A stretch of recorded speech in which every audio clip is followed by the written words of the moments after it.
think we're in the game, Dan. All right. Let's see. You're sounding nice today, buddy. I'm sounding nice today. Yeah. Lovely. There we go. Hurrah. Look at that. Not too bad. Nice What's t-shirt. happening? Whoa. What a great t-shirt you're wearing, Dan. He's glowing. That is gorgeous. Yeah. Really nice.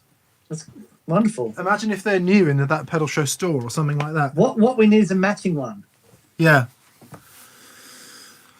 Okay. Usual. Hello, everybody. Welcome. Hey, guys. Welcome to the live stream. I'm just going to see if I can call it up on my machine here.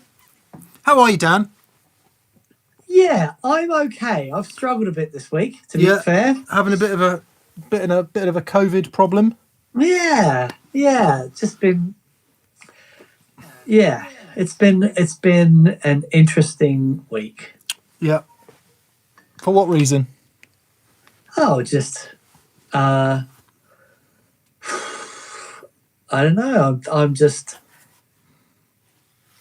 miss you guys. I miss being able to have an orderly life. I miss training, all that stuff. Is I need that, and my son's helping me train during the day, but he's got no ground game, and his guard is rubbish. But it's all good. Oh, mate. Well, it's tough for everyone, isn't it? So to everyone out there, Boy, oh boy, it really is. Having fun in this COVID-19 lockdown. We feel you. We feel your struggle. So hopefully we can provide you with a little bit of respite via that pedal show, with some interesting things to talk about and discuss. Not least of which was last Friday's video.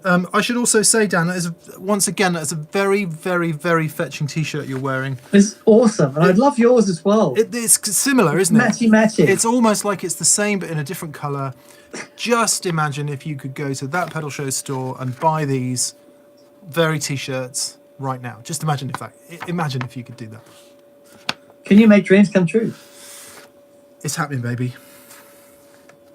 And this oversized cap that Dan is wearing as well. Hey, I try and make it fit. Yeah. No, too much. Extreme close up. All right. There we go. Welcome, everybody. Dan, do you know if Top Chat's turned on? It is turned on. Probably. Okay. The format for today is we will talk through some of the questions from Friday's show, alongside taking questions from the floor. Very good. And Dan, how have you been feeling this week? Tricky. I mean, it's not so bad. I've had to self-groom. And I haven't done an excellent job. Really.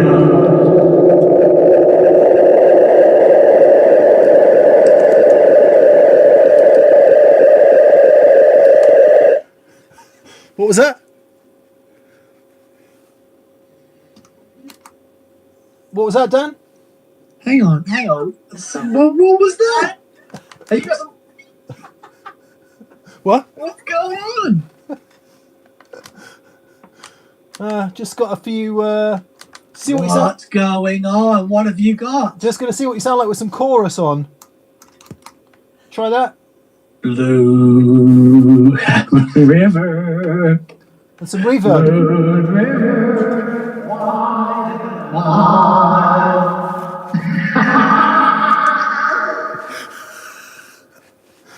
What are you doing? As was suggested last week, I've got some effects on, Dan. Oh, yes! You're going through the Boss MD 500 and the Neon Egg Planetarium, Dan. In stereo, might add. Enjoying That's that? brilliant. Okay. Right, hello everybody. Finally we get to the business. Let's say hello to TJ and JM Brooks. Always nice to hear from you. Thanks for the comments over the weekend. Let's say hello to BV Ninja, who is moderating for us today. Thank you. Is the reverb on? No, the reverb. Do you want it on? Do you want some reverb? Yeah, just 1 second. BV Ninja. I can give you some self-oscillating delay as well if you like. Please. Moderator. This is probably playing best havoc. day ever. This is the best day ever. It's probably playing havoc with people's headphones up across the world. Jeremy Manson, hello to you. Condi Ek Earl Voco Dan. I so would if I had one. But Jeremy Ross, hello. Is Dan True Bypass? He's always True Bypass. TCM, hello TCM. Do you gents have any pre-recorded shows left? What's the current plan after you're out of those? We do. We've got about 4 weeks left, maybe, of stuff to go. And then if we're still in lockdown in 4 or 5 weeks, I don't know. I'm working on some stuff now. That pedal shows the least of our problems at that point, isn't it? Yeah, absolutely. Oh, TCM. Yes, thank you. And the land. Dan needs a wet dry rig. I've been building a wet dry rig this week specifically for this recording. And yeah, boy, oh boy, that's been epic. What, for recording your EP, you mean? Yeah. What have you? Oh, yeah, because you posted a picture of it. Yes. Yeah, it's fun. I'm learning so much though. Recording is a whole different world. But anyway, enough about that. I went on about that last week. Yeah, it's good. And I've been really enjoying you sending me your it sounds awesome, man. What's that? I think you got a step pattern on. I've been really enjoying the sound of your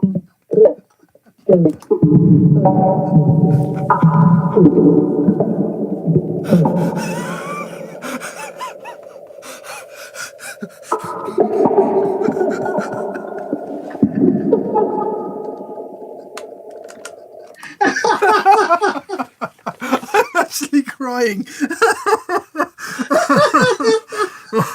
Sorry, everybody. It's really childish, but it is quite funny. Oh, Robert Keeley's with us. Hi, Robert. Oh, Robert. How are you guys? Hope you guys are all doing well. Love that guy. Oh, man. Oh, right. Sorry. Questions. Okay, so Friday's video was Revere Masad and Dan put together a monster pedal board for him featuring some really cool stuff. Actually, Robert, seeing as you're on, hey Dan, one thing I've got you hooked up with is Keeley filaments. Oh, cool. There you go. Ready? Yeah.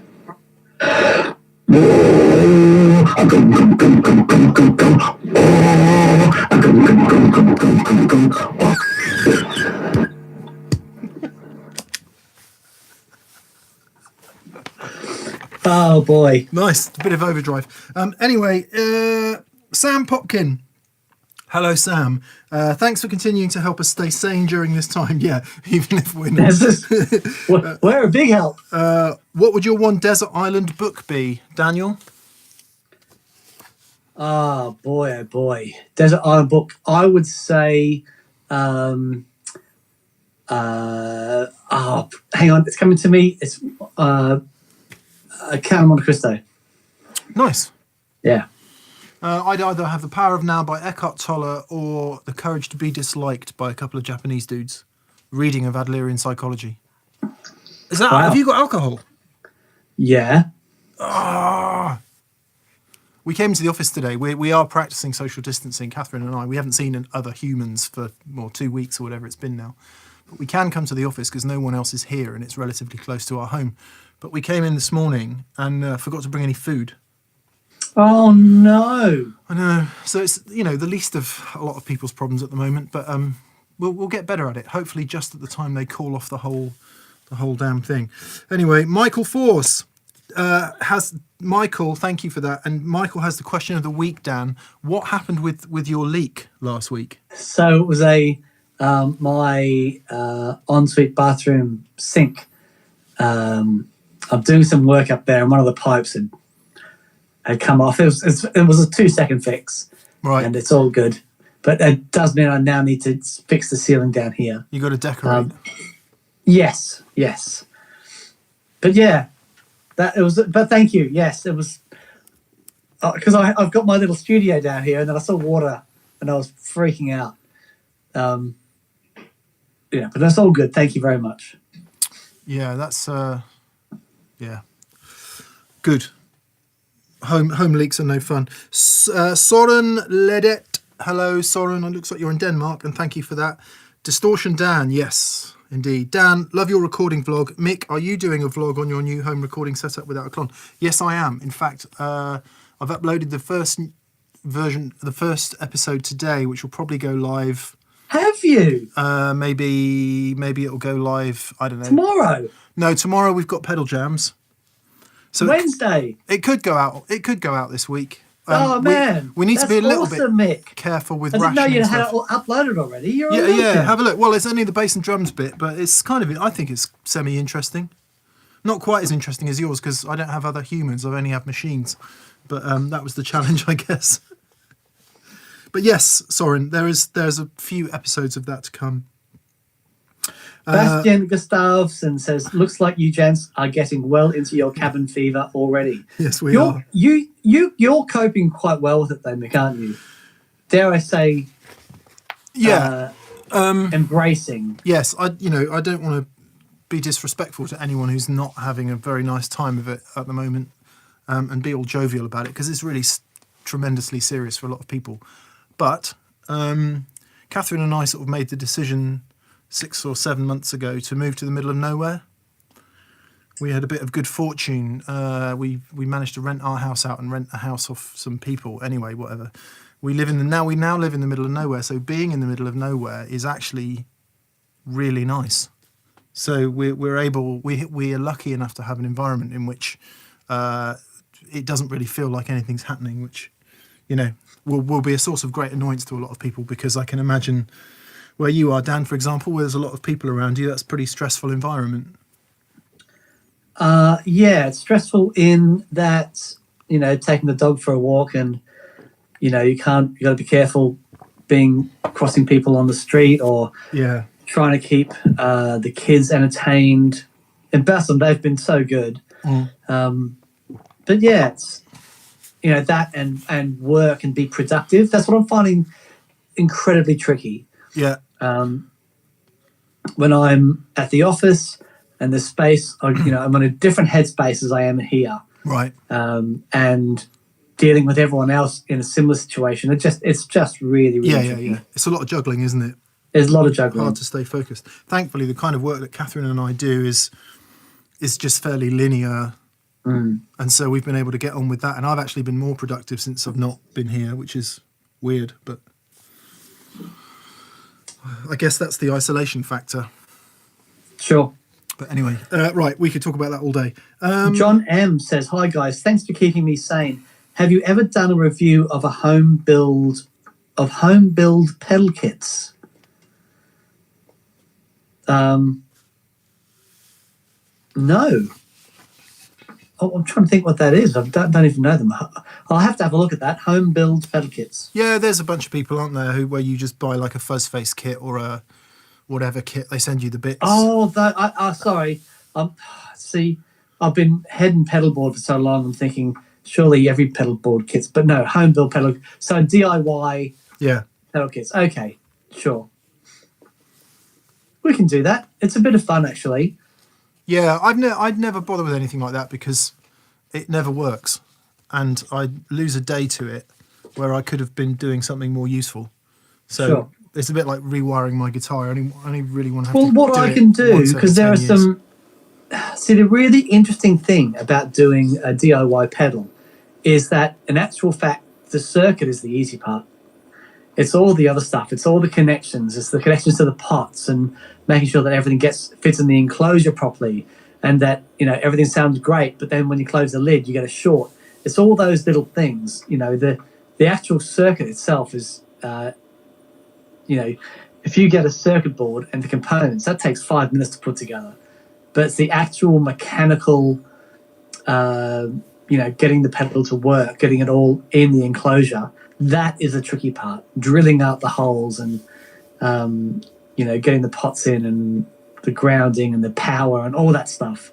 That's what's tricky about the DIY pedals. Yeah. Oh, well, maybe we should try it.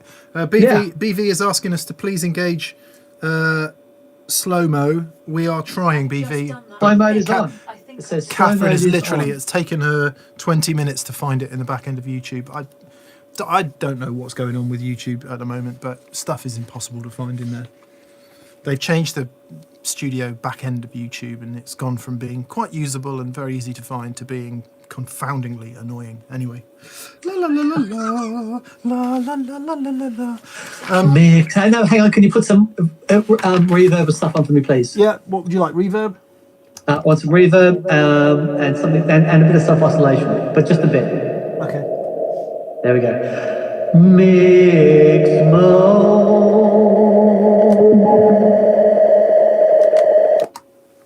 That was pretty good. I gave you a step sequencer at the end there as well.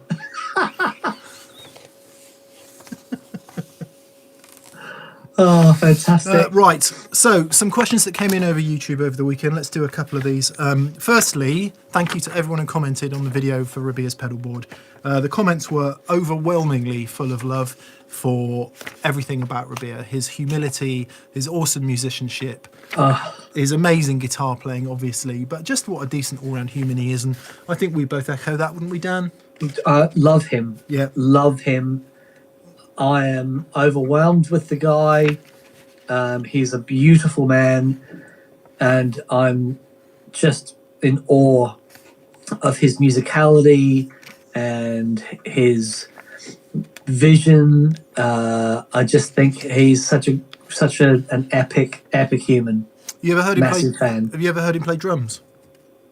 Oh, yes, in Japan, he hopped on that little electric kit and just tore it up. So, Gabin Bachelet, Gabrielle X1, George Martinez, Isabella Catherine, Braden Olson, Year of the Rat, Mads Anderson, Bazooki Man 5000, Doug Cook, Marcus Jackson, Chris Munday, Victor Green, and Perilous Temple, among very, very many others, left very nice comments about Revere, so thank you for that. There was also a lot of love for his Edgar Allan Poe t-shirt, and I think it's worth just taking a moment confirming that it is Edgar Allan Poe, the 19th century American writer and poet, not the 20th century German dictator. Which a few people wondered if it might have been. I don't think anyone would wear a t-shirt with him on, would they? Well, not anyone in these parts anyway. So yeah, Edgar Allan Poe was on Beer's t-shirt. Ben Horn says, this is fantastic content. Thank you, Ben. I think I'm really starting to appreciate the work that goes into the production of a video of this quality. Thank you. I've included that because it's a shout out to Fraser and Simon, who do sterling work week in, week out on that pedal show, making it look and sound good. So yeah, thanks to those guys. Yeah, I thought they, it was, Simon did an epic job, I thought.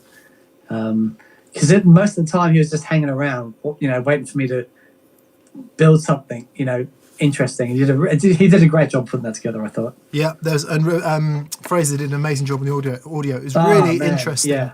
So for the playthrough at the end, I don't think Fraser's really seen Revere in anger before, in full flow. He was blown away, man. And it was so funny, the look on Fraser's face with all that coming through. It's like, he was in awe. It was wonderful. Yeah, and Fraser hangs around some pretty serious dudes. Yeah. So for Fraser to be impressed, it shows you how good it is. The other thing was the sound that's produced. Revere played over a backing track at the end, and the sound that comes out of his amps. Fraser's like, I don't have to do anything to this. It's it's there. It was literally, he literally turned it up. It was perfect. Yeah. And that's what I was saying that. I had I filmed with Revere this week. Doing some stuff and talking about IRs. And one of the things I was talking to him about was how he has his sound so incredibly well dialed in. Yeah. You were doing that across some sort of video link, were you, Dan? Yeah. That's what I'm saying. I had a video link with him, while I was trying to get to grips with recording with IRs, because I've never done it before. And he's got so much experience with that. And so it's fascinating because he's a producer. He plays guitars with a producer's ears, and he knows what he wants to hear. He knows what he wants to hear coming out of the monitors as well. It's really interesting. So we, in the conversations that we have, I've got issues with like coloring of my monitor, and the guys are saying, you need to know your monitor and know its strengths and weaknesses, and the same things with studio monitors. And Revere just knows these things so well. And so that when it comes to doing like what he did at the end of the show, it was a real simple process for him. Yeah. He knew where the mics to be, knew the volume to be at, and it just, bang, nailed it. It was incredible. And sounds completely awesome. Yeah. Yeah. Olav Isaac Stroflot and Burn Sense were a bit annoyed that the audio seemed to be in mono to them. I asked Fraser about this, and he said he had a conversation with Revere about mixing the audio, and I think it's in stereo for the track at the end, but I think it's in not mono, but it's kind of panned like that for the main show. Right. For some reason, there was a reason it was going to sound weird if it was full stereo, and I don't know what the answer to that is. Okay. The authority said you can't dust for stereo, so best just to leave it and move on. Matt Gilbert, here's some small bread. I know you wanted large bread, but you're professionals, so carry on. Thank you, Matt. That's very kind. Thanks, Matt. Very We're grateful of any bread whatsoever, and no bread for that matter. So thank you. That's very kind of you. I've just made bread. Yes, Dan is becoming a sourdough champion. I used to bake a lot of sourdough. I've become a master baker. Yeah, and so I got back into it. I got it, Dan. I got it. I just didn't want to dwell on it. This isn't Anderton's, Have I shown you my massive clock? Check out my massive balls. Have you seen that? Yeah. So Dan's baked a couple of massive balls this week, and we recently invested in a massive clock to keep us on time, which did fall off the other day, Dan, and I think it may. Oh no! Yeah, there's bits of plastic hanging off it. You've got your massive clock there. How can I show an image on here? What do you need an image of? For your balls? My massive balls. Oh right, I don't know. You'd have to. You work that out, and then. Here we go.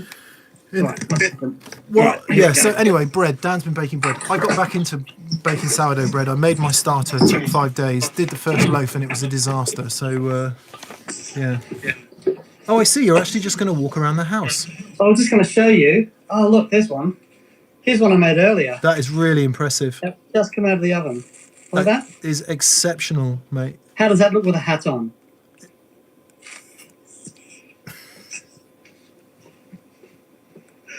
So there you go. I've knocked over everything in my tiny room now. Okay, Simon Jonsson, before we get to the next comment on the list. Simon Jonsson. Hi, Simon. I'm guessing you're in Sweden. Greetings to everyone in Sweden. Hi, guys. Hope you're both doing fine. We are. Thank you very much. And we hope you're doing well as well, Simon. Any plans on demoing the 20-watt studio range from Marshall? Would be interesting to see how they behave with pedals. It would be good to listen to them. Yeah. We don't really know anyone at Marshall, so no. You'll forgive us if we don't go out and buy them. We've got a lot of nice amps, so going out to buy them would seem a bit crazy. But we have heard them. We did hear when they first launched them at NAMM. We had a listen to them. It sounded good. Yeah, well, you're not. Are you thinking of the Origin series? That's not. Quite, oh, that's sorry, not the same. The Origin is series, that the same thing? I don't know. Phil X was using one at the guitar show, wasn't he? That sounded pretty cool. Yeah. That's Phil X. Yeah, we should get some. Roger Newport, thank you, Roger, for that. That's very kind of you. I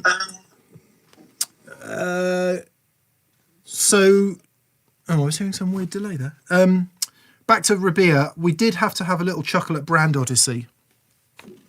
Brand Odyssey said, I like Revere's playing and tones, but these compositions are impossible to follow. Come on, man. They sound like 16 songs, all played one after the other, not a single catchy riff. You need a pop producer.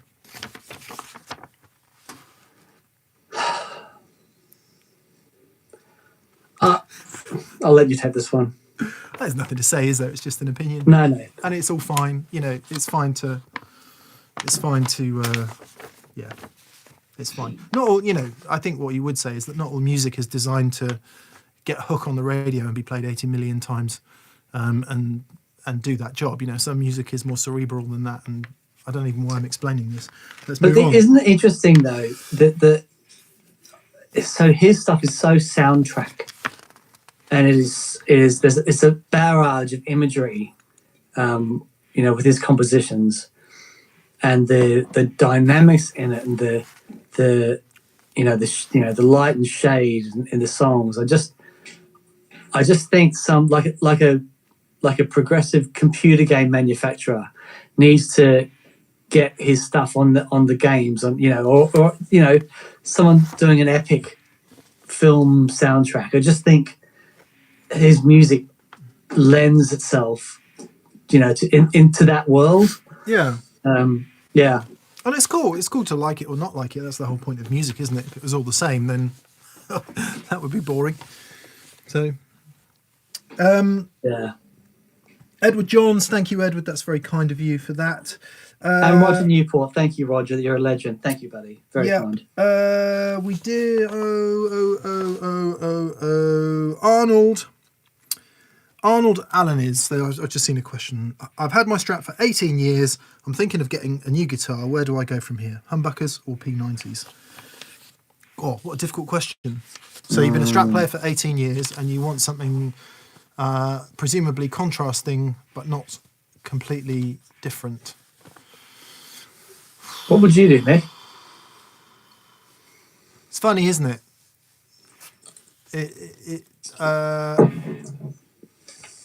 Oh, I don't know.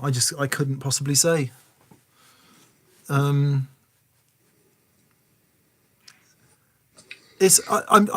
in my brain. I'm going. Oh, people who like tellies also like Les Pauls, and people who like Strats like 335s, and everyone likes Juniors. Yeah. So I don't know. Something maybe get a hollow body.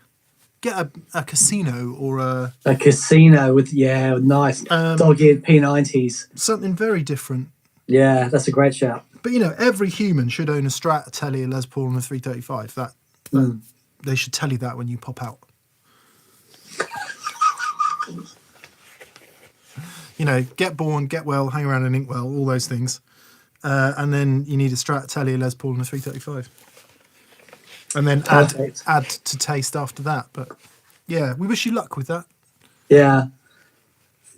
Richard ZK says, a question for you, my hearties, is this. My board has 5 pedals, quality short patch cables. Do I need a buffer? I haven't heard tones suck, but I could be wrong. It all depends on the pedals. If you've got 5 true bypass pedals, and you never use the complete bypass tone, then you might need a buffer. But if you always have a pedal on, then you probably wouldn't need a buffer. If one of your pedals might be buffered, there's a good chance of that. It all depends on what the pedals are. Yeah, for me, the buffer adds a kind of a glassy. I mean, it does it.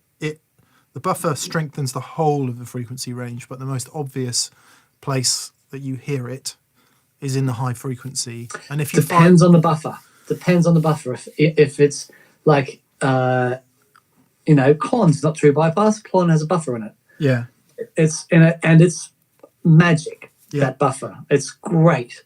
All buffers are not created equal, so it all depends. No, I often find I can hear like the edge of my pick and the kind of glassiness in stuff. Sure. When there's a buffer that I don't like on. Yes. But there you go. But there's a lot of people who really love that sound. Yeah, right. So, yeah, can't really, as Dan says, and he would know, can't really tell.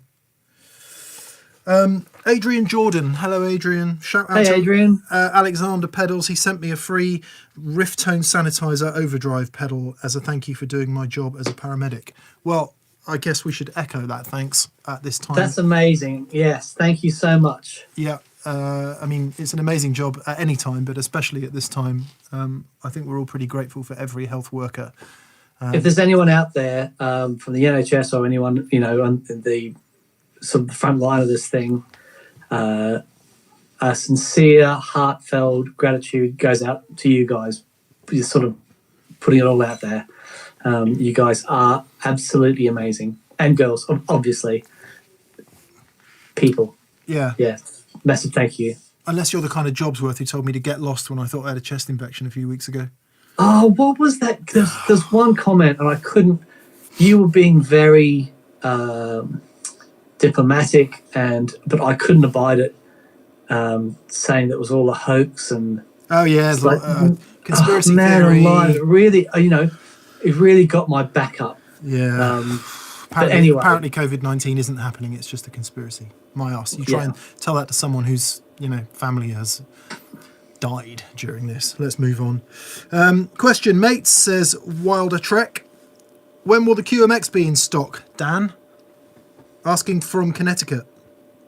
So you'll be asking if the QMX 10 is in stock in America? Yeah. It should be either today or tomorrow. Literally any day. Any day. It's either today or tomorrow. It might be now. I mean, the stock was arriving there. It's taken because of the COVID-19 stuff. Stock shipments from anywhere have taken a lot longer. And like anyone who uses Amazon Prime will have noticed that their Prime shopping will have taken a lot longer. All of the couriers are classed as sort of frontline. Key workers, yeah. And they are absolutely slammed. So it's taken an extra couple of weeks to get our stock to America. Yeah. But it should be there. It should be there any day. Everyone everywhere is slammed, isn't it? And it's absolutely incredible. We have if we have Amazon delivered here or groceries and stuff, and always say hi at a safe distance and how they're going. They're all just heaving. So yeah, bless them. Oh my goodness. Zach Briggs, let's give Zach a mention. Hi from Chicago. Zach. Hi Zach. I'm a healthy 39 and I've been laid up with COVID for 2 weeks. 2 weeks of practice, guitar, monitoring my blood oxygen and hoping for a respirator if one is needed, if it's available. This thing is scary for us all, so please stay safe. Well, yeah, thank you for. Oh, Zach, thanks for being with us, mate. We're thinking of you. Yeah, well, blimey. Boy, oh boy. Hopefully you're on the up, mate. Oh.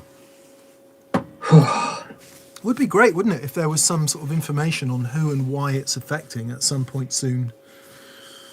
Because it seems that some people can get it and not even know they've had it, and other people are just laid so low and ultimately low. Blimey O'Reilly. Think Thirsty says, it seems my Electro-Harmonix Memory Boy is more of a modulation pedal than a delay. Did I get the wrong thing for edgy repeats? Cheers and be well. Oh, interesting. So I think the Memory Boy it's not a memory man. It's it's in the same vein. It's got the similar sort of similar sort of modulation, but it's not. It doesn't have the fidelity of a memory man. Does it have modulation? Yeah, a variable modulation. Not in the same way that the memory man does. Yeah, not like a phaser. No, it's. Do I have one here? Crescent moon with a bit of reverb. Does it sound like that?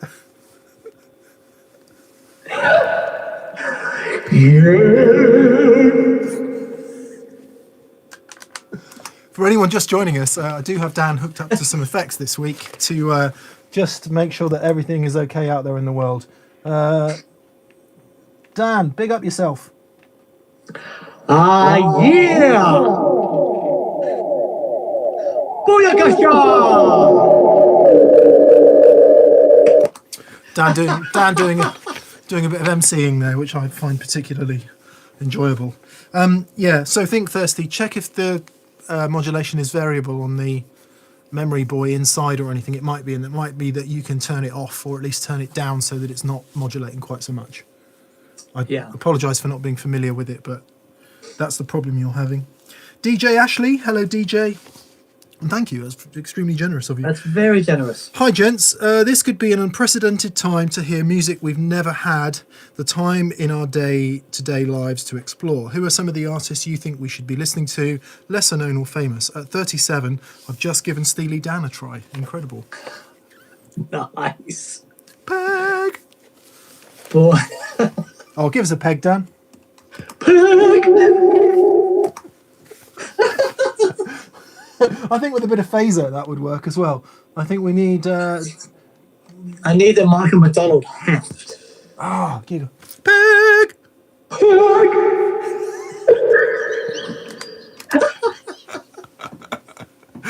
It will never not be funny. Okay, who should you listen to? Oh, blimey. Where do you start? Where do you even start with that? Tell you what, I just go, if you're a member of, if you use Spotify or Apple Music, I often listen to they give me a list of stuff to listen to every week, obviously a favourites thing or suggestions, or they've just started doing this playlist called Get Up, and I've liked every one they've done for me, and I've come across some cool, what is that? What have you got? It's an old Mount cider. Oh, man. The Angry Apples. I think I've run out. I shouldn't, you know what? It's probably a bit. I don't know. I'm just finding that the days are getting into a structure and a routine, and I normally wouldn't, but the weekend has even been challenging. So I'm ushering in the afternoon. Boozing, yeah, good man. So I'll give you two suggestions from my end. If you haven't already listened to Michael Landau, his latest album, Rock Bottom. And as a complete contrast to that, I will give you Aoife O'Donovan and her album Fossils. Okay. Okay. It's wonderful. Yeah. Okay. I will give you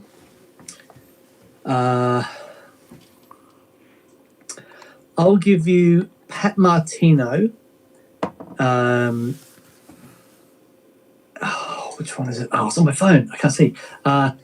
It's a live album from the 60s called... anyway, Pat Martino's done a few live albums. All of them are incredible. This live one from the 60s has got a version of Sunny on it. Have a listen to that. Mind-blowing guitar playing. The band, the way they interact and listen to each other, just perfection. And on top of that, the Daleks' greatest hits. That was a ring modulator. So, all right, Pat Martino live in the 60s and one Pat other. Martino live. This is live. It's big, quite a famous live album. The other one I'll get you to listen to is, I think this was Neil Finn's first solo album after he left Crowded House. It was an album called Try Whistling This. Oh, nice. An absolute masterclass in songwriting. As everything that he does seems to be. Yeah. If you want the antithesis to that, listen to mine and Dan's songwriting vlogs on that. Okay. Glenn Cruciani. Hi, Glenn. Glenn says, I just broke down and bought a Kemper Profiler stage. Am I out of the pedal club? Not at all, mate. We'll just be very happy to welcome you back in about 18 months. I'm joking, of course. Amazing things. Lots of our professional friends use them in environments where they make sense. So, yeah, no, good for you. I hope you're enjoying it. Simon Keast has said, gents, building a board while isolating. Have a Volante coming for delay. Excited. Stuck on where to go for reverb. Ventress or Big Sky? Also, best switcher. for MIDI with 5 or 6 pedals? I'll answer the last question. It would be the Gig Rig G2, because Daniel will be too modest to answer that, and clearly we're not going to recommend anything else, but it is the best, and that's just the end of it. So Dan. You're very kind. Yeah, I think for 5 or 6 pedals, you might have some other. There's some other choices out there as well. The reality is, I actually don't know them that well, so I'm probably not the best person to ask. Very diplomatic. The Volante is awesome. Stuck on where to go for Reverb, Ventris or Big Sky. It's tricky. The advantage, the Big Sky sounds awesome, as ably displayed by Revere in last week's video. It really does have some great sounds in there. But the Ventris also is epic. Boy, you can't go wrong with either, really. There's just a wealth of sounds in there. The Ventris is really interesting. I like the Ventris because of the Source Audio app. Yes, the app is so cool. I like it because of its small form factor. Yep. And I like it because I can use it, whereas I am so completely stuck with the Strymon user interface. Right. But tell you what else is great is the Empress Reverb. The Empress Reverb is unbelievable. Is it MIDI-able? Yes, very MIDI-able. Boy, oh boy. Yeah. It is. Sonically, I think that's my favourite of the lot. Yeah, have a look at the Empress as well, because it's so good. That's a good scratch out, Mick. Was that the only question? Where to go for a reverb? Was there another question? No, that was it. That was it. Yeah, good. Nathaniel Walker would love to have an update on the newer gear you guys have, Jazzmaster and the Jaguar. Haven't seen much of them in recent videos. Just need to get the bridge fixed on the Jazzmaster. It's unfortunately borderline unusable at the moment. Yeah. So I'm going to get a Mastery or the British one when COVID goes away. The Jaguar needs some work. It's really not in a very happy place. It just needs a setup. Yeah. I have the Skipper from Grey Guitars, which is a Jaguar body shape, Mastery bridge and all that stuff on it, but with more of the Jazzmaster pickups. Yeah.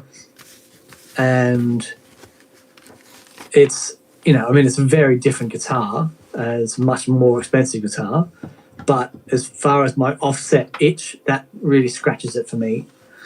It's a beautiful thing. And I've actually got it here. I'm recording with it at the moment. And most of the EP is just going to be the 2 tallies on that. It's kind of interesting, Nathaniel, because what you see Dan and I doing week in, week out is, kid in candy store. We've got so much stuff. It's borderline embarrassing. And we've got lots of guitars and we've got lots of toys to play with. What you usually find is him playing a telly, either the red one or the 65, and me playing a Strat, blue, or the 61, or Dan will play as Les Paul, he'll play as Junior, and I'll play the 335, my Junior, and a few other things. But that kind of gravitating back to that thing that just lights you up every time is telling in itself, I think. And all those other things are really cool, but if you're having to work hard at it, then you will gravitate back towards the thing that you have to work less hard on. Yeah. I just said hard on. Anyway, moving on. Aaron Singh says, "Evening, chaps. Thanks for delivering a sense of normality. And everyone remember to keep safe. I've been reading up on the Zen Drive. Have you guys ever played an original Zen Drive? They seem to be pretty pricey on Reverb. See you in September at the Water Rats." Awesome, Aaron. Yes, we can't wait to see you guys there. That's for the Andy Timmons. Now, that Zen Drive you have there, Mick, is the from him the Love Pedal, the one Hermedia. from Love Pedal Hermedia. Yeah. Hermedia Audio. It's So not the not an original original one. But that's a really good one. Yeah. But yeah, they're great. I've heard great sounds from them. Just depends what you after. If you wouldn't mind just being quiet for a second, Dan. Sure. There might be a bit of banging that happens. I think we should have a listen to the Zen Drive. I think I've only got it in mono though, because it's only going through one side of the. Okay. So here you are. Here it is. Ready? Yeah, go for it. Gotta go. Zen Drive.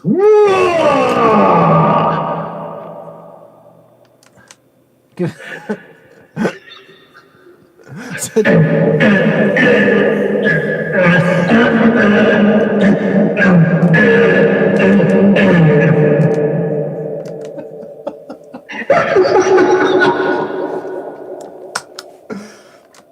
So I think it sounds pretty good. Listen. Actually, no. Sorry to be so facetious, given your Do you remember amazing generosity, Aaron? where we were at a pedal booth at NAMM? Hang on. I've got to turn you off, otherwise you've got flanger on you, I think. Yeah, go for it. Okay.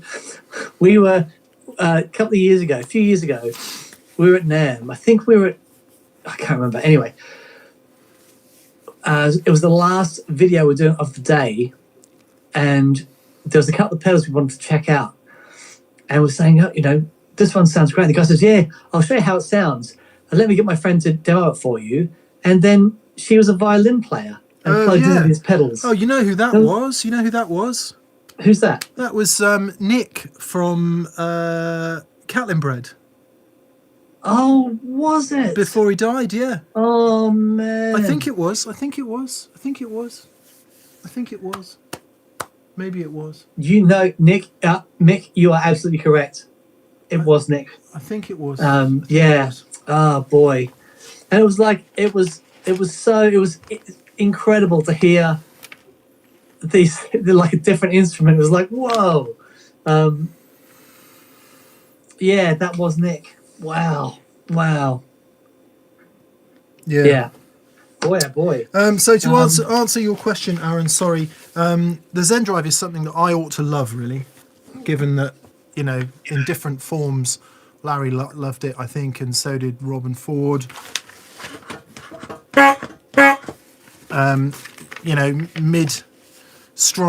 Mid overdrive, great for solo boosts, and very beloved of those kind of touch and feel players, using those sort of on the edge classic sounds in the vein of but I don't have a lot of experience of it. I've played a few and really liked them, but don't have great experience. But as you say, an original one, valuable, sought after, and hopefully will inspire you to sound good. Yeah, I think. Chris Covington, have you guys been able to demo the Soloist from Jesse Davey? It's the TS side of the Duelist, supposed to be released soon. If it is the TS side of the Duelist, it's off the scale good. I have a Duelist. Yeah, you really like that pedal, don't you? I do. I love it. Yeah. And the TS side of it is just, when you get a Tube Screamer and you're like, I just want a bit more of that and a bit less of that and a bit more of that. And that's what the Duelist does. Right. So it's an exceptional thing. I imagine it'll be amazing, like everything Jesse does. He makes good sounding stuff. He does. Mark Lavenish says, hey guys, love you guys. You inspire me to play at least an extra 10 hours a week. Whoa, that's amazing. Would love it if you had a vlog showing us how to play some of your riffs. I didn't know I had riffs. That's amazing. I've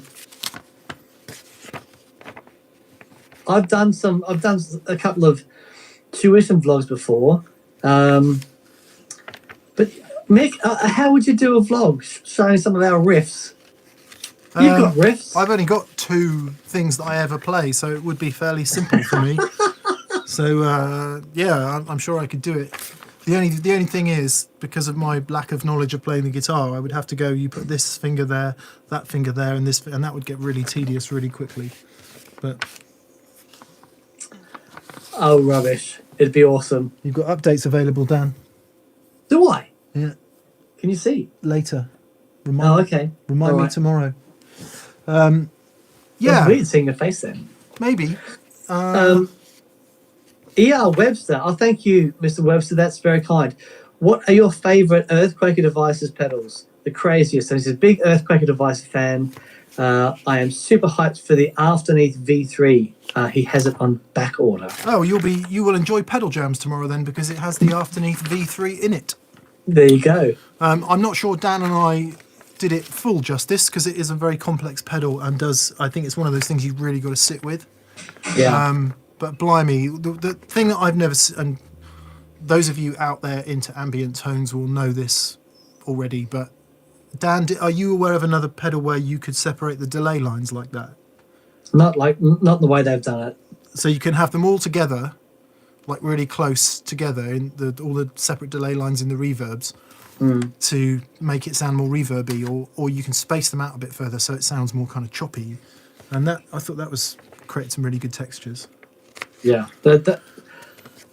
They are some of the most creative takes on reverbs and delays and stuff. It's just incredible what they've managed to do. Yeah, we've recently only just really made a good contact there, so we've got a lot of experimenting to do. But the Disaster Transport SR, is it called?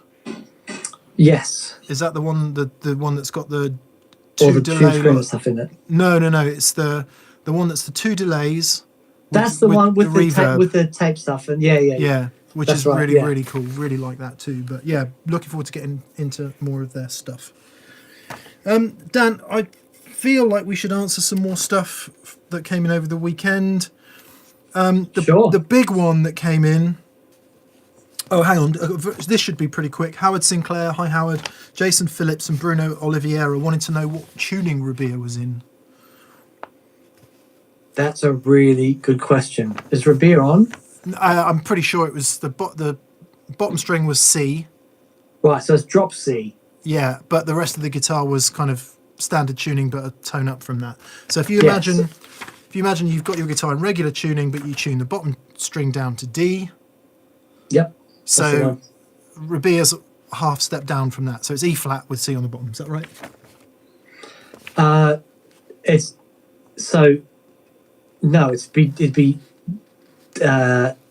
His top note would be D still.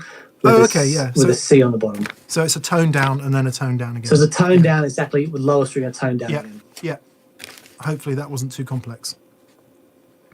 Now, one of the questions that came in was about how the Timeline and the Big Sky were hooked up with two effects loops without loops. So Joe Kramer, the Diamond Dogs, and GBS Boy wanted to know this. So there was a bunch of questions, but I'll summarize them.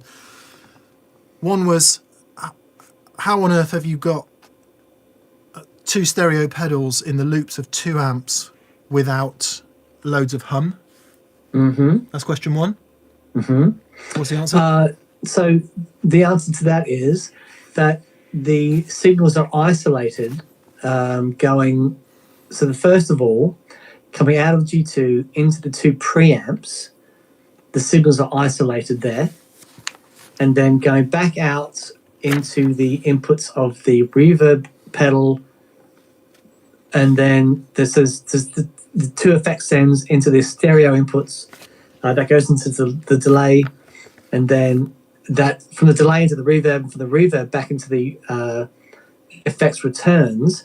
And the amplifier that was isolated at the input from the isolated output of G2, then there is a separate isolation device going back to that amplifier as well. So, we're keeping that second amplifier isolated at every step. So you've got humdingers on the effects loops as well then? Yes. Yeah. Okay. The other question was about phase. How does Revere sort out phase issues running 2 amps with the Timeline and the Big Sky post G2 in the loops? Well, because the effects are in the loops, you still have a signal going to the input of both amplifiers. So the phase on G2 sorts that. You can flip the phase on the second output. So sorts that out, no problem. So there you go. And how long were the cables going to and from the effects loops? massive. And that doesn't cause a problem? Can you give me a bit of reverb? Sure. Hold on. Yeah. Nice. I might be able to get some modulation on that. Keep going. Yep. Need some delay as well.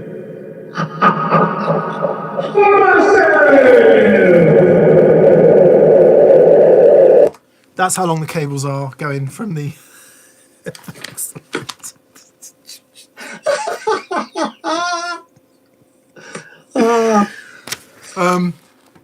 Does that not cause a problem?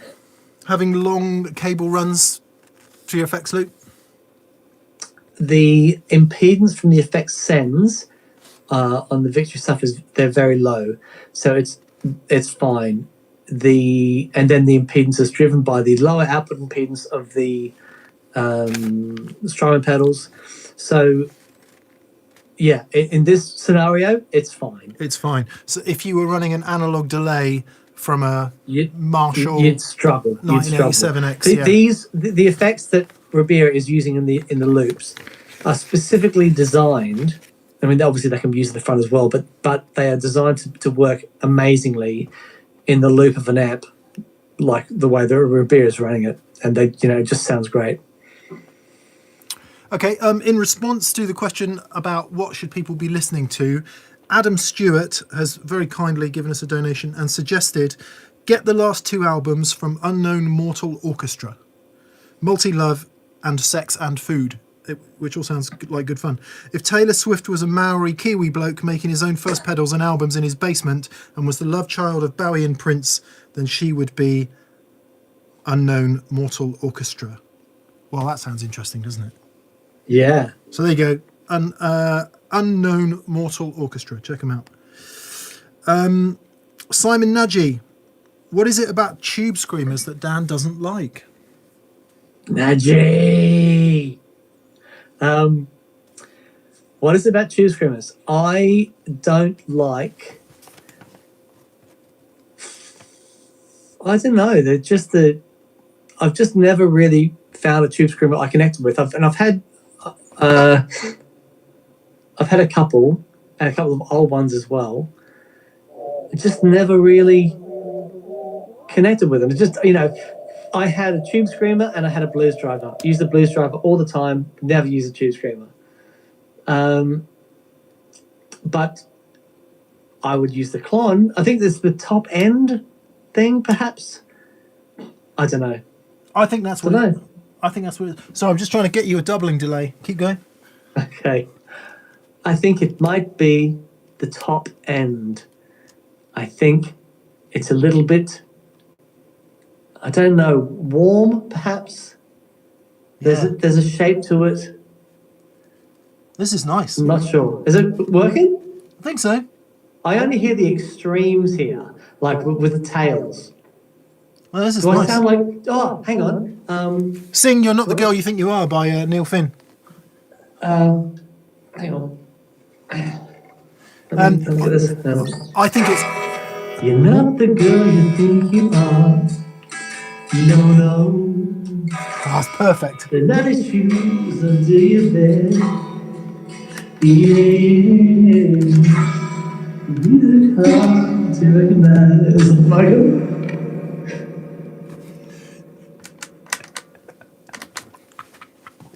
I added a bit of reverb as well and some chorus. That was nice. Yeah, I think it's the top end of Tube Screamers for you. Right. Because you love that telly present flanger thing. I just love it. I mean, it makes the thing is that thing I love makes it harder to play. Yeah. And it's a thing that I'll be trying, slaving over for the rest of my life. But there's something about it that I don't know. When I get it right, and I hit the note right with that sound, it's a religious experience for me. Yeah. And a Tube Screamer basically takes that away, doesn't it? It does. It does. And I don't think I run the amp right for a Tube Screamer. Yeah. Yeah, because you're not using mid-light blackface amps, are you? You're using That- very exactly, mid punchy. Yeah, Josh I'd love, if Bohem. anyone else is using a tube screamer with a matchless C30, or I'd love to see how they're running it. To be fair, Vox. it works a lot better with the matchless C30 than it does the AC30, in my opinion. Yeah, right. Just because of the frequency. Yes, because the extended bottom end, I Yeah. guess, in the matchless, Josh it can handle that. Josh Bohem says, if you had to choose your favorite tone bender pedal or your favorite power boost or overdriver, what would it be and why? So tone bender or overdriver power boost? I'll give you a clue to my answer. Very nice. Have you got the Juju there, Mick? Possibly. That's a Stu Castledine power booster, which is really, really lovely. Just mega. Yeah. Dan likes...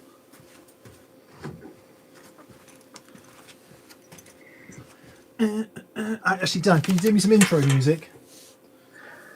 Please. Okay. Yeah. Check it out. Revealing the one and only. Peaked out pedal.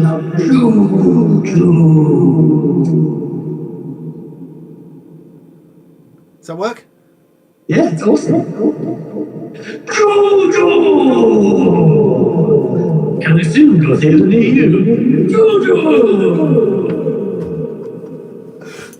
Oh, hang on, you need some overdrive.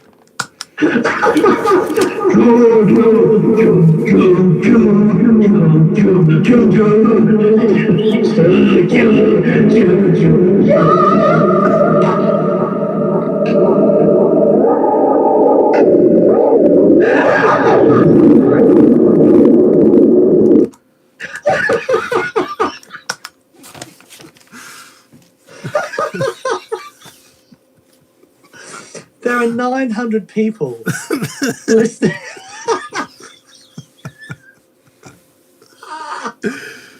So, the Juju is a warts and all Mark 1 tone bender done by Pink Dog Pedals, and it's magnificent. I adore it.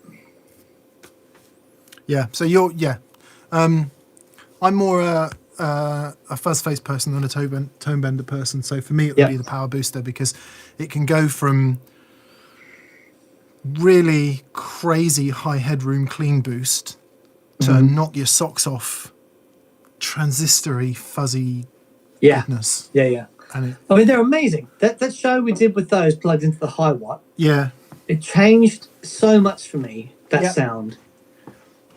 It's just wonderful, absolutely wonderful. we should give TrueFi a shout out as well, because this is a fantastic alternative which has a master volume on it, and it makes it just a bit more real world usable.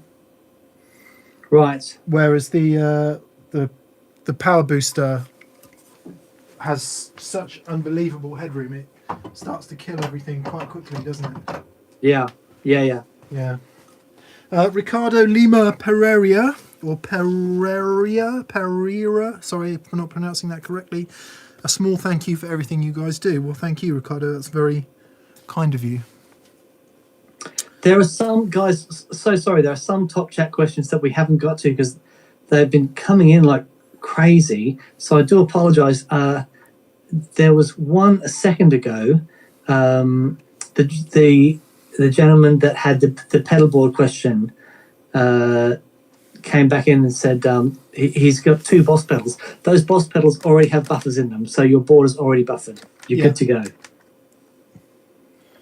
Yes. And there's a couple of others we didn't get to either. So yeah, I can't see where they are. Crooked Tooth Productions, curious to mix and match 3 very different pickups in my Strat. Is this a good or bad idea, or should they all be the same? Any killer crazy combo ideas? Yeah, I mean, you could start simply, couldn't you, and put a humbucker in the bridge. That would work. I've seen P90s in Strats. Gold foil is a good shout for a Strat. Yeah, right. You could try. I mean, I guess it depends whether you want to do any work to the guitar. What's the pickup in a Kudacaster? Yeah, gold foil. I don't know what the covered one is. Yeah, check out Raikuda's Kudacaster. But yeah, one of them was a gold foil, I think, and I don't know what the other one was. No doubt someone will tell us. Yeah, try it. I mean, I guess the problem with doing stuff like that comes where if you've got to modify the guitar where it's irreversible. So, I don't know, maybe pick up a Squire or something. Use Squire and experiment to see if you're going to like it before you commit to your favourite guitar, maybe. Who knows, the Squire might become your favourite guitar.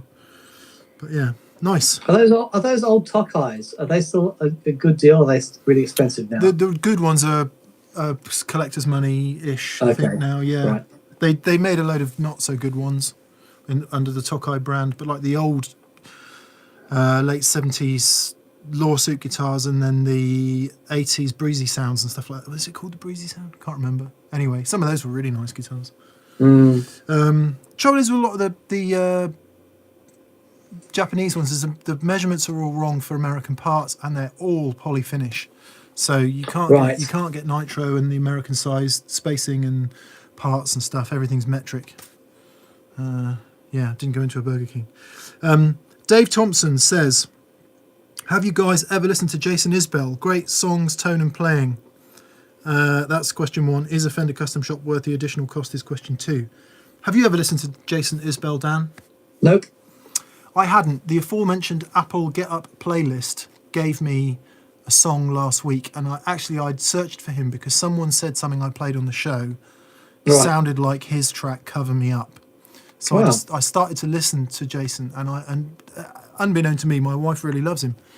And so we cooking and stuff over the weekend, had him on in the kitchen, and Jason Isbell is a very kind of cred. Breathe heavily, Dan.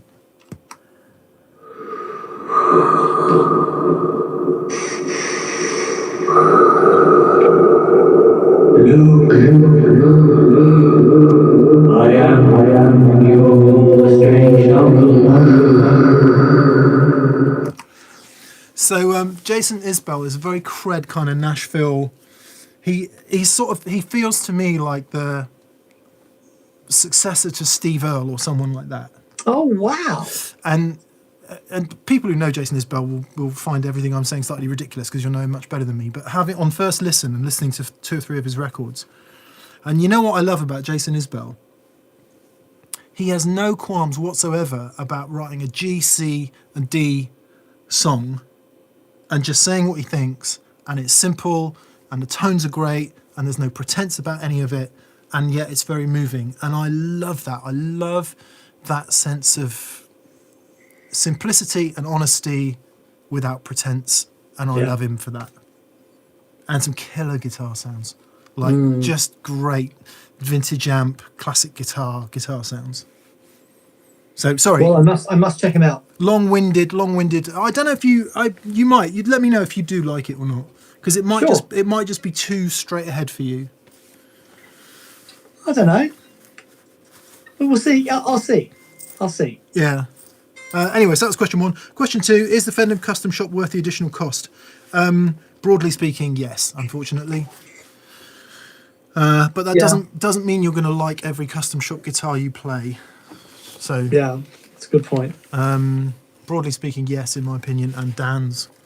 But for example, my old blue guitar, which is at home, is not a custom shop guitar, and I play loads of custom shop Strats, and I still don't find one that I prefer to that particular guitar. Yeah, sure. But yeah, broadly, yes. A new master-built 3-tone What Sunburst year Strat. is that guitar, Nick? Mine is blue. 2000, 2001. And when did the custom shop start doing its thing?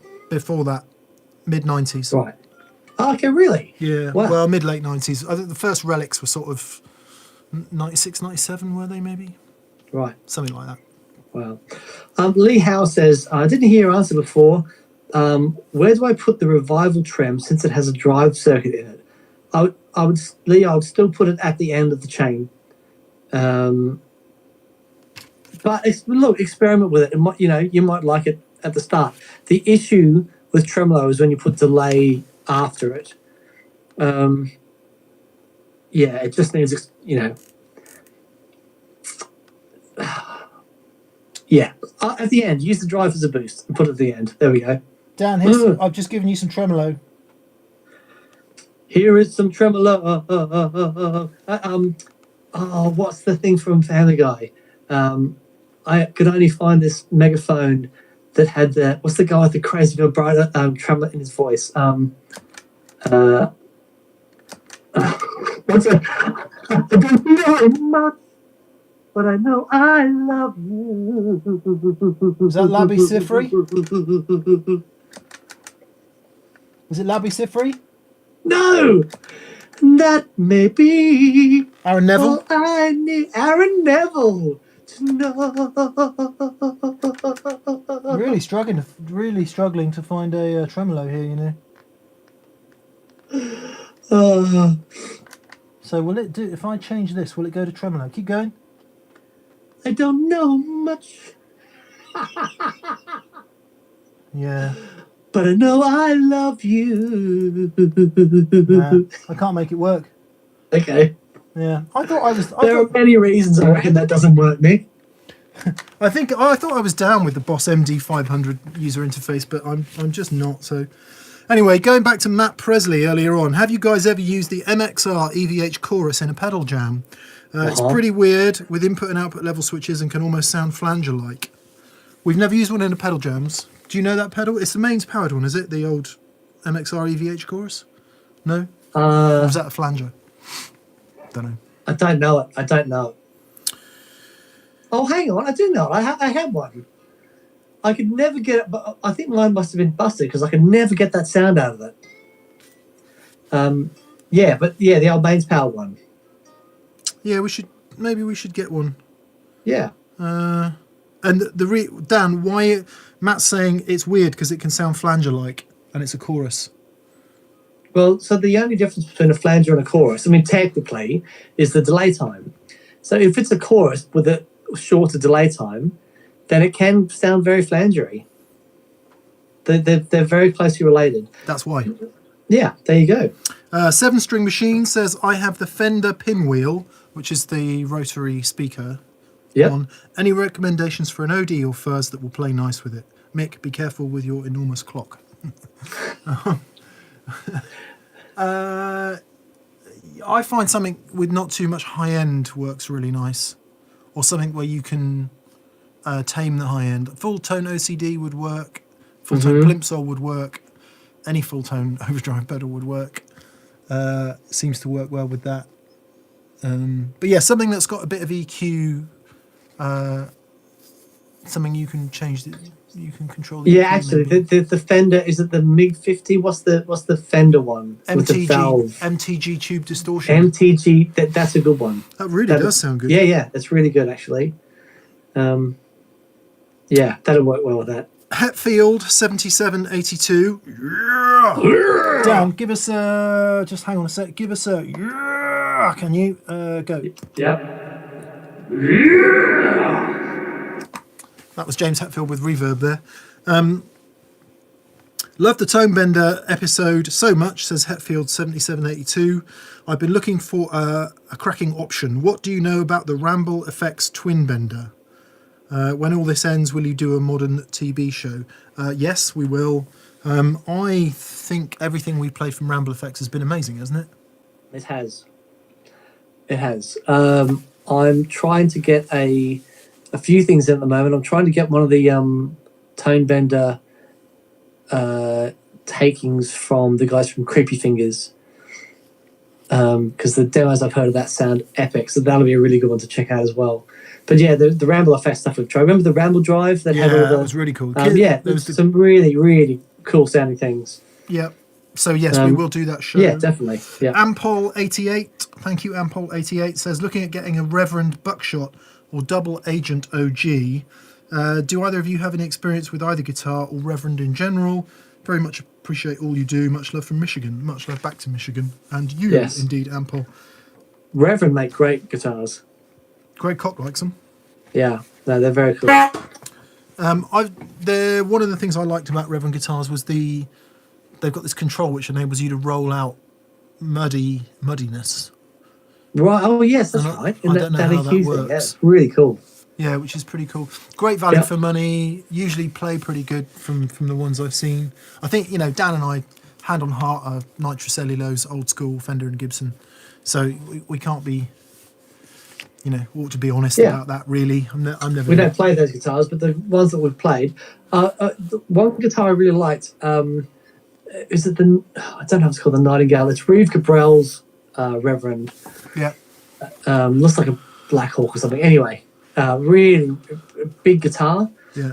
Really cool sounding thing. Lots of tonal options on there. So yeah, they make some really interesting, creative. Certainly guitars. right up there in the kind of Yep. super credible, really good value for money instruments. Yep. I would say. Sean Johnson says, "Have you ever tried the Harley Benton patch cable kit? They're like £20 for 10 cables. It seems too good to be true. Might be too good to be true. I don't know. I've never tried it. We generally use the Evans Audio ones. Yeah. If the, I think Mason from what's his company called, Dan? Mason. Yeah, Mason. Vertex did a big thing on, you know, why solderless cables are rubbish. Most solderless cables are rubbish, or at least can be unreliable after the first make if you don't make them right. The big difference with the ones that me and Dan use is they are screw-in solderless. So that tip screws into the end of the tip and it becomes a very, very decent connection. Is it ultimately as good as a soldered cable? It depends how good the person who is soldering the cable is. Yeah. But Dan's done plenty of boards that are touring the world, not at this moment, but at moments that don't involve COVID-19, with some seriously high-profile artists using solderless cables, so and sounding pretty good to boot. So, yeah. Yeah, Eric Johnson, David Gilmour, I mean, they've all used them. It's, you know. But back to your question about the Harley Benton kit, if it's those ones that kind of just rely on it, kind of might be connected, then yeah, you've got to be really careful about how you make them. And yeah, I always struggle with those kind of kits, but there's plenty of people out there using them. So, like most things, Harley Benton, usually pretty good value for money. Yep. Ricardo Lima Piera says, "A small thank you for everything you do." Thank you so much, Ricardo. That's very, very generous of you. Thank you, mate. Tube Mojo 6v6 says, I'm gigging a 335 in a Strat and I'd like to match the levels. Should I place a clean boost before all my other pedals and turn it on when using the Strat? If so, what do you suggest? I find this question interesting because I use a Strat in a 335 and I don't need to balance the levels at all. What you might be, if anything, in certain instances, the Strat's louder because the 335 compresses more. Yeah, right. So really, I would say it's an EQ thing more than a level thing, depending on what pickups you have in your guitars. But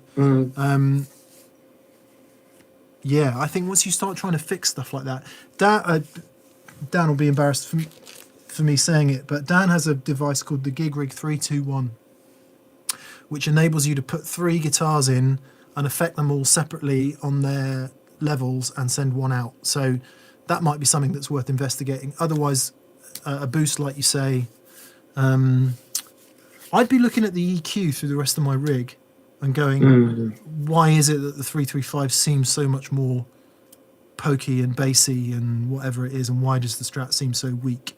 Because it sounds to me like there might be some other things EQ-wise that could happen throughout the rest of your pedal chain to even that up a little bit, maybe. Yeah, and if you've got compression happening anywhere in that chain as well, you know, that makes a big difference. So if everything is wide open with huge dynamic range, you know, it's not that affects hugely how you determine the volume levels between different guitars or how you perceive them. Yeah, it's tough, but you know, it's as much about EQ as it is level. That would probably be the thing to say. So if you do get a booster, maybe get one that's got some bass and treble attenuation as well. Yeah, good shout. Good shout. Yeah. What would we recommend for that? We would recommend the Exotic RC booster. RC booster, which is blooming brilliant thing for all kinds of reasons. Yeah. Chris Collins guitar. Or a standard G7 from Boss. Just a graphic, they're really good. Yeah. Warren 5 says, hey, here's 2000. Stay safe, my favorite people on YouTube. That's very kind, Warren. Thank you so much. We're grateful for 2000 of whatever that is. Yep. It looks like 2000 WWF, World Wrestling Federation. That's awesome. We're going to see Big Randy Savage. Brilliant. Chris Collins Guitar says, love the show. T-shirts and onesie for my baby daughter. Thank you for buying stuff, Chris. It makes magic. It enables us to keep doing this. At Mick, what do you think of Fender Custom Shop 54 60th anniversary Strats? Looking for a chunky neck classic Strat. They did a bunch of different ones, didn't they? They did ones that were custom shop. They did ones that were American standard, and I think they might have done maybe even like a standard series Mexican one. Maybe. I can't remember. So, you said custom shop, yeah. Yes is the answer to that. I don't know what the neck profile on the 54 is. I guess it's just big because it wasn't until like 56, 57 they went VE, and then they got a bit thinner after that. So, yeah, I mean, that's going to...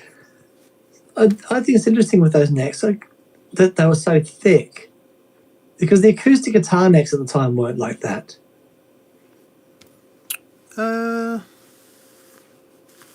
Like any old Martin that I've played of around that time, like 50s, doesn't have a crazy baseball bat neck. Not that, don't get me wrong, I love the big necks, but I think it's really interesting where they got that neck profile from. Yeah. And you're always talking sort of generalisms, aren't you? Because... That's where I live, baby. No, I mean one. Yeah, I don't know. I think you've got to try it and decide if you like it or not. A Rocket Complex says, designing my first overdrive, what features that are important to you guys in a pedal design? Is it a revoiceable pedal between full range and mid-hump? I mean, EQ is a massive part of it, of course, but it's more the way it feels. When we had Zach on, right, it's a really good example. Zach from Mythos Pedals came on the show, and his pedals are the sort of traditional layout, bass, middle, and tone, but the way that you connect with those things is magic, and he really understands the importance of that input impedance relationship between the guitar coil and the gain stages, and and how it feels to play. So, there are loads of overdrive pedals out there with all the bells and whistles and EQ options and all that sort of stuff. But if it doesn't feel right, and again, another thing I would say is don't try to be all things to all people. No. Just start doing something that is one thing and does it well. Yeah. Headroom's everything for me, so it doesn't collapse on us off. I'm just going to see what you're like with a bit of octave fuzz, Dan. Okay.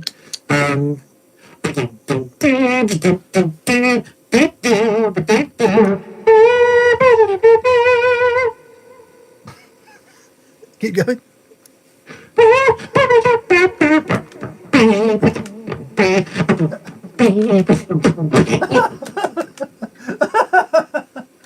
I'm trying to find a rotary speaker. Come on, where's a rotary speaker in this thing?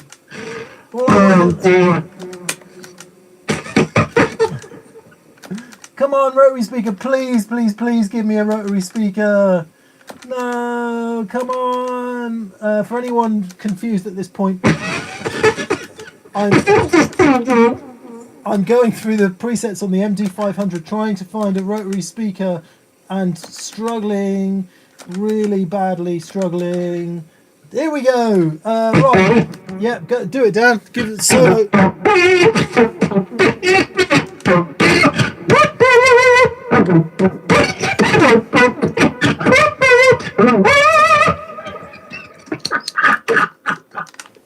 That was done with octave fuzz. Octave fuzz, a rotary speaker, and reverb and delay. Oh my word. That was truly awesome.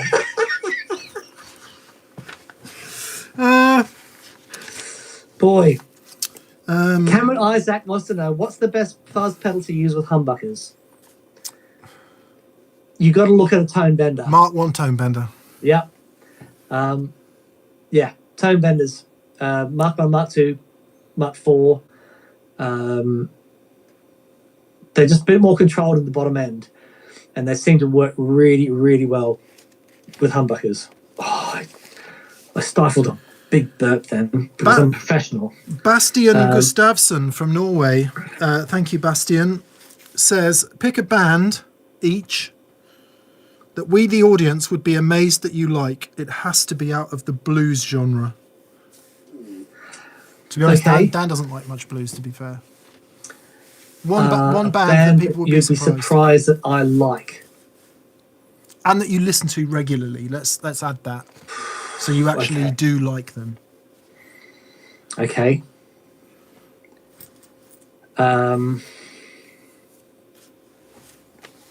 Nothing's going to be a surprise, really.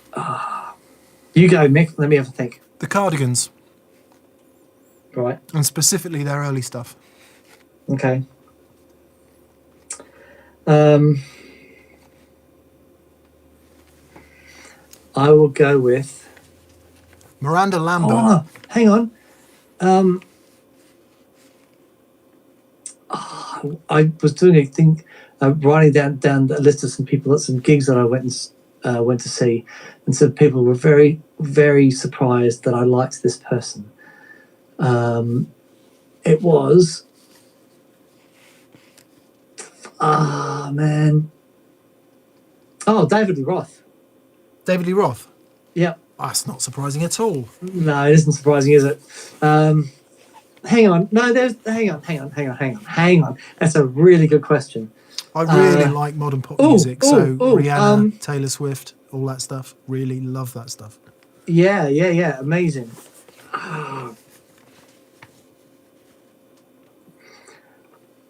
Okay, I'm going to tell you who it is. She released a song that my daughter started singing, and I absolutely fell in love with this song. Lizzo. It's a song called Changed, and the artist is, one second, Changed. Oh, it's not her that won all the Grammys, is it? No. What's her name?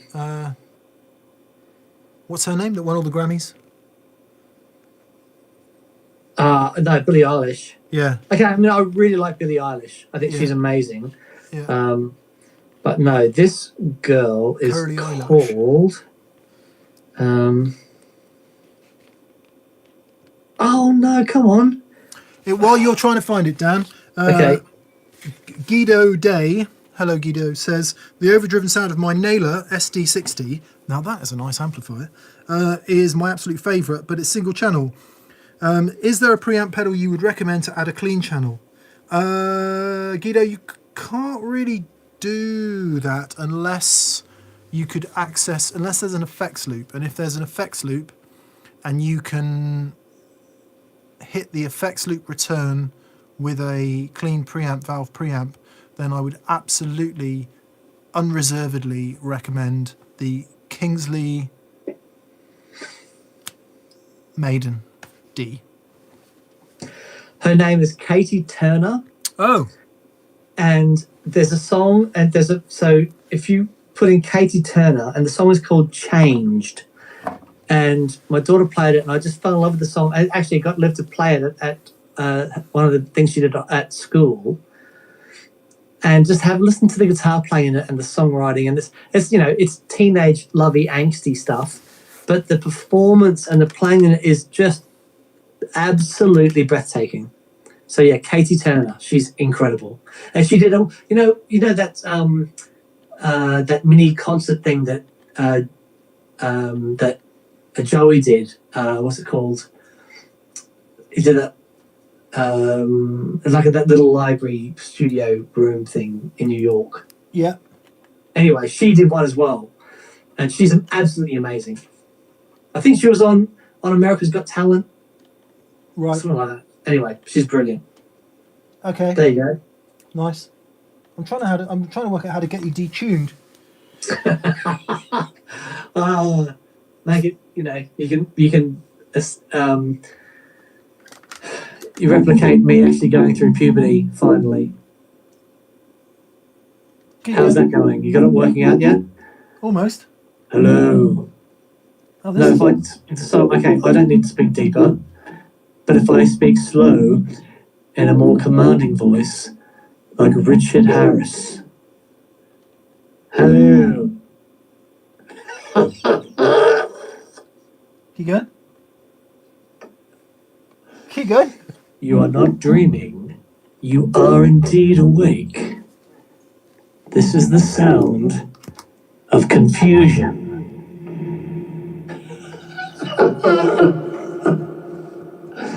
One day, my son will look back on this video and say to himself, well, genetics could never be wrong.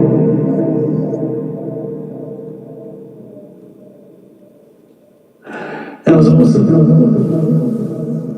Awesome.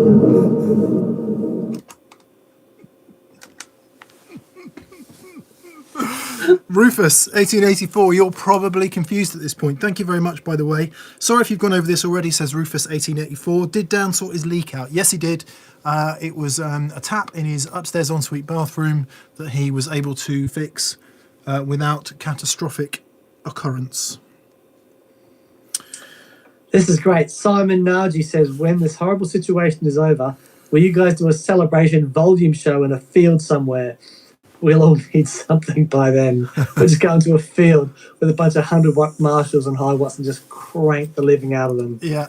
Awesome. That's a great idea. Chris Covington. Hi, Chris. Thank you for that, by the way. He says, full-tone tube tape echo versus echo fix. Pros and cons. Which one wins?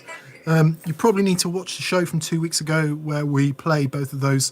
They're very different. So echo fix, multi-head, very clean sounding, kind of hi-fi type repeats, built-in reverb. Tube tape echo, one head, very vintage sounding. Quite a different thing. Would you say, Dan? Definitely. Yeah, chalk and plastic waste bags. They're just worlds apart, but both incredible. Both really great preamps. Yeah, awesome. Yeah, I think for an overt echo sound and a kind of, then maybe the echo fix, but for that always on, oh yeah, tonal shaper, the TTE. Yep. Is that fair? Very fair. Leslie Glider says, most usable do-all fuzz available right now, in your opinion, of course. Oh, that's the thing about fuzz, it's not a do-all thing. No, it's not a do-all thing. The fuzz I have on my board is my Analog Man Sunface, but I'm not using it in that, I use it like a booster more so than a fuzz. The other fuzz I'm using at the moment is I've got my Pig Dog Fuzzbound, which is a clone of the old Buzz Round. But I wouldn't call that a flexible fuzz. It's just the most angry, gnarly thing ever. Yeah. If you're new to fuzz and you want something that's easy to live with, that's good. The Wampler Frustration. Oh yeah, that's great. Frustration. And a great all-rounder in a small package is the Jesse Davey Mini Fuzz. Because you can get like Zonk machine type sounds, fuzz facey type ones. That's a great mini fuzz. Quite expensive, but all the good stuff is. Daniel, I hate to be the poo-pooer of bad poos, but yes, we should think about it because we've been going since 5:30, haven't we? What time do we normally Oh, go? wow. Oh, my goodness. Yeah. Oh, guys, thanks for hanging out with us. I just want to make sure there's nothing I've missed that was really important from what came in over the weekend. Hetfield7782 says, with apologies to the Ghost of Rift City, will you do another live show? If so, please come to LA. Plenty of amazing mum and pop shops here. look, we want to get back to the States. I really, really want to get to Nashville. We've been talking to some people about doing some stuff out there, but you know, we would love to. If we can make that happen, we certainly will. But yeah, miss you all. Hope you're all awesome and keeping safe. Yeah, it would be great. It would be great to go back to the US again and do some stuff. Yeah. I've given you some doubling, slight slapback delay to make us feel like we're in Nashville. Oh, lovely. Yeah. Since my baby left me, I found a new place to dwell. Can you believe that Revere had never seen that film before? I can't. It's so funny. So, for anyone that missed that, when we did last week's episode with Revere doing the board builds, he came and stayed for a couple of days, and this is just at the day before, really, that they put the recommendations of social separation, all that stuff, social distancing. And anyway, Revere and I stayed at Mick's house the night before the build, and Revere had never seen Spartan, so we put it on, and Mick and I are losing our minds.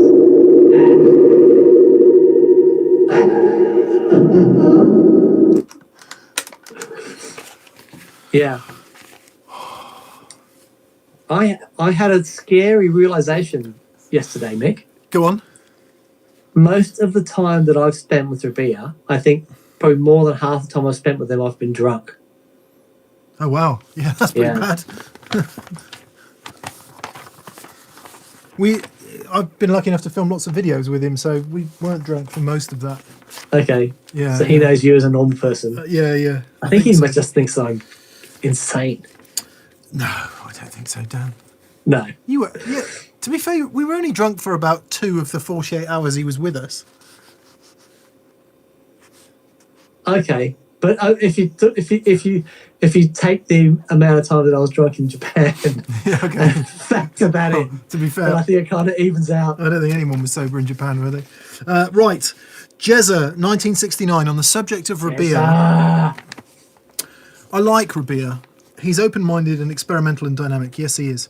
It just upsets me that now, as I'm in my 50s, technically polished, adventurous guitar playing is suddenly acceptable again. When I was 22, being as crappy as possible seemed like the only way to be. I'm glad it's finally changed. I thought that was really interesting. It is very interesting. Do you remember that era? Well, I guess, what are we talking? Late 80s through to the mid-90s? Oh, no, late 80s was cool. I think it was the 90s. I think it was like... It was the Britpop, wasn't it? Yeah, Britpop, Nirvana. Actually, yes, of course it was, because the music that came out of West Coast America, well, specifically Seattle in America, and also I think a lot of what was coming out of New York as well, was a reaction to that overblown 80s. Sure, polished. Yeah. I can remember Guitarist magazine having a really hard time of it because everyone there was a bit kind of pious and blues dads. I mean, I was a blues dad when I was 17. I don't have to wait till now to be a blues dad. And a lot of people sort of called it the cool to be crap era. Oh, wow. Okay. I think that overlooks a lot of the skill and approach in a lot of that music. I think just because it wasn't that didn't make it crap. It was just creative in an entirely different way. And I don't think, for sure. You know, the reason I put this comment in, Jezza 1969, is because it was all available then. You know, complex, creative, technical guitar playing was alive and well throughout that period. But maybe you just had to dig a bit harder for it and be a bit more robust to the criticisms of others, maybe. Yep.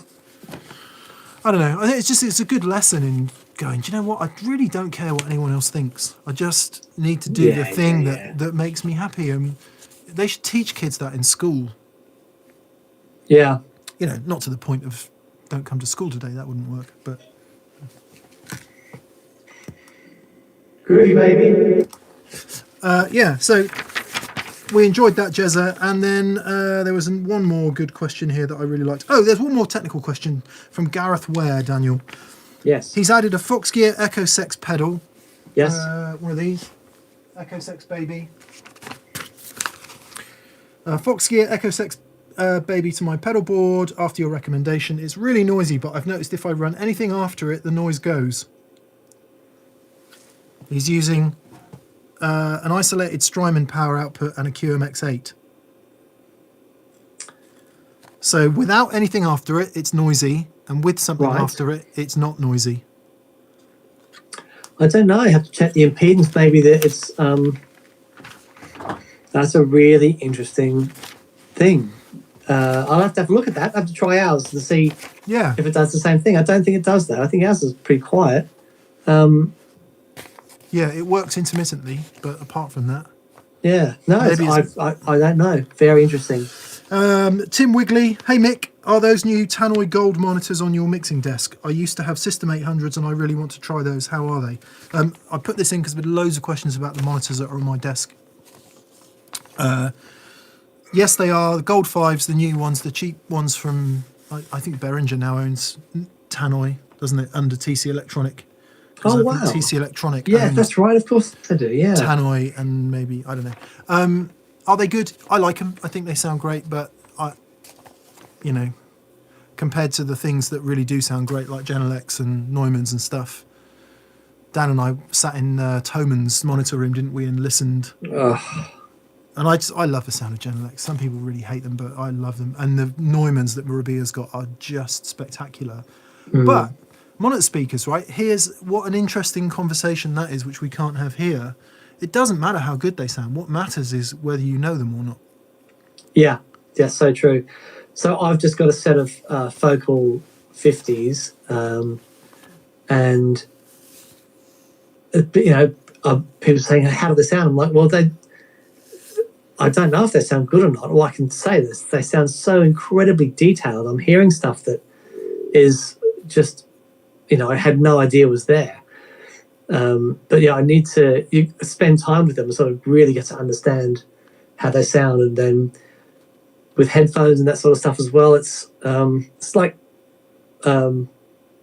anything reference is really understanding what you're listening to. And you have to start there, don't you? Because by the time you get to the iPhone, we stream a lot. When we're cooking in the kitchen, we stream music from the iPad to the Bluetooth speaker, and there are some albums I only know in that system.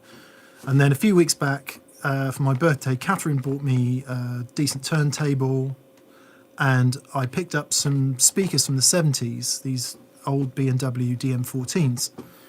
Hear them on the end of a decent amp and a turntable, and I swear to you, I'm hearing parts in those albums that I have literally never heard before. And then, there's a bass intro on a Donny Hathaway song that I didn't even know was there. And then you listen to all of that on a reference monitoring system, and then you start hearing reverb plugins, and you start hearing, the door shutting in the studio room while they were doing the vocal take and stuff like that. And then the question is, well, if 95% of people never hear that, where the hell do you start when you're mixing music? Yeah. And presumably the answer is you have to start at the top so you can hear everything. And that's why you have a pair of those awful Yamaha NS10s on the top of the console there, so that you can go, well, here it is sounding great. What does it sound like when we put it through some rubbish speakers? And then you go, oh, wow, yeah, that's what they're for. And then you do the mix listening on the way home in the car and all that stuff. And presumably, once you get good at it, you're coming to some sort of average of all of those things. I don't know. It would be good to talk to some producers. Yeah. Thank you, Owen Jones. Thank you, mate. That's very generous. Right. There we go. Wow. It's another week. Yeah. Thanks for staying with us. Yeah, thank you, people. So lovely. Stay safe. Look after yourselves. Sorry, we do have to answer this, Stan. Okay. From BV. Adam Stewart. There was some confusion about the MIDI splitting in Revere's rig. Sorry, Right. this was on my list. That was the other big question. Oh, the M1D one. People are confused. Yeah, sorry. And I apologise for saying M1D1. It's an old joke. Somebody said M1D1 once, thinking that was the correct terminology. So, sorry, it's an in-joke and we shouldn't do that. Adam Stewart, have we already discussed the MIDI splitter and Beer's rig? What is it? What does it do? And why was it needed, Dan? Okay. So Revere has his 2 new Krakens, and they both have a MIDI input, so that Revere can now access all of the functions on the amplifier and program them to how he wants and access them via MIDI. But the amplifiers don't have a MIDI through; they only have a MIDI in. So after the last pedal in the MIDI chain, the MIDI splitter is split, and then that goes out to both heads. So they're both receiving the same MIDI information, so that when Revere hits a preset on G2, both of the heads change to the sound that he wants for that particular sound. That's what the splitter's doing. I hope that explains it. Groovy, baby. Explains it. Thank you, Ty. Yeah, lots of people disagreeing with me about Yamaha and S10s. I never like the sound of them, but anyway. Chris Boots, love from Brisbane. Brizzy. Okay, Okay, everybody, Vegas. stay well. Yeah, stay well, everyone. Look after yourself. Do everything you're supposed to do. Yeah, nothing do you're all not. the things you're supposed to do. That is probably the advice everyone should be giving everyone else. Yeah. We don't need to. You can just watch the news if you want more bad news. Dan, what's coming up on that pedal show this week? We have pedal jams tomorrow. Yeah. Pedal jams. On Wednesday, mix recording vlog. And on Friday, we have part 2 of the tape delay episode.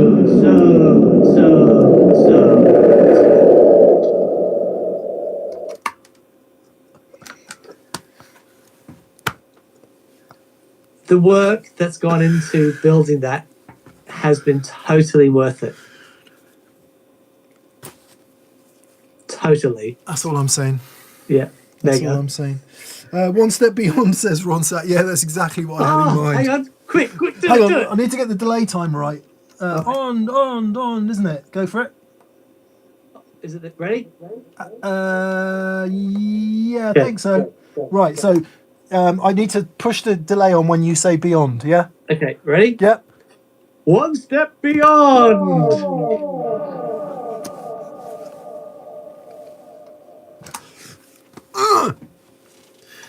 Right. I think we should bid you adieu. Quit while we're behind. Quit while behind, yeah.